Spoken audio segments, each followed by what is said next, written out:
Bugungi kunda yo'llarda harakat xavfsizligini ta'minlash va yo'l transport hodisalarining oldini olish, ayniqsa yoshlar o'rtasida bu boradagi huquqiy madaniyatni yuksaltirish dolzarb ahamiyat kasb etmoqda. Shu maqsadda Jinez nomidagi Nukus davlat pedagogika institutida talaba-yoshlar ishtirokida soha mutaxassislari bilan ochiq muloqot tashkil etildi. Qoraqalpog'iston Respublikasi Ichki ishlar vazirligi Jamoat xavfsizligi xizmati yo'l harakati xavfsizligi boshqarmasi xodimlari ishtirokida o'tkazilgan uchrashuvda asosiy urg'u talabalar tomonidan sodir etilayotgan huquqbuzarliklar tahliliga qaratildi.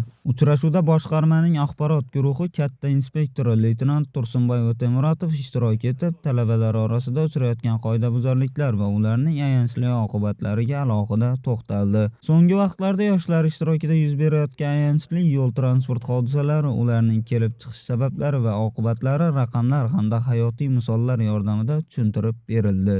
Ta'kidlanganidek, tezlikni oshirish, harakat davomida uyali telefondan foydalanish yoki belgilanmagan joylardan yo'lni kesib o'tish kabi omillar nafaqat ma'muriy javobgarlikka, balki inson hayotiga ham xavf solmoqda. Mutaxassislar tomonidan yoshlarga yo'llarda harakatlanishda sergaklikni yo'qotmaslik, piyodalar intizomiga qat'iy amal qilish bo'yicha hayotiy misollar keltirdi. Shuningdek, uchrashuvda yo'l harakati qoidalariga kiritilgan so'nggi o'zgartirishlar, jarimalar tizimidagi yangiliklar va zamonaviy kuzatuv moslamalarining ishlash tartibi tushuntirildi. Talabalar o'zlarini qiziqtirgan savollarga soha vakillaridan aniq va batafsil javoblar olishdi. Bugungi kunda yo'l patrul xizmati xodimlari inspektori kelib, yo'l harakati qoidalariga batafsil ma'lumotlar berib o'tishdi.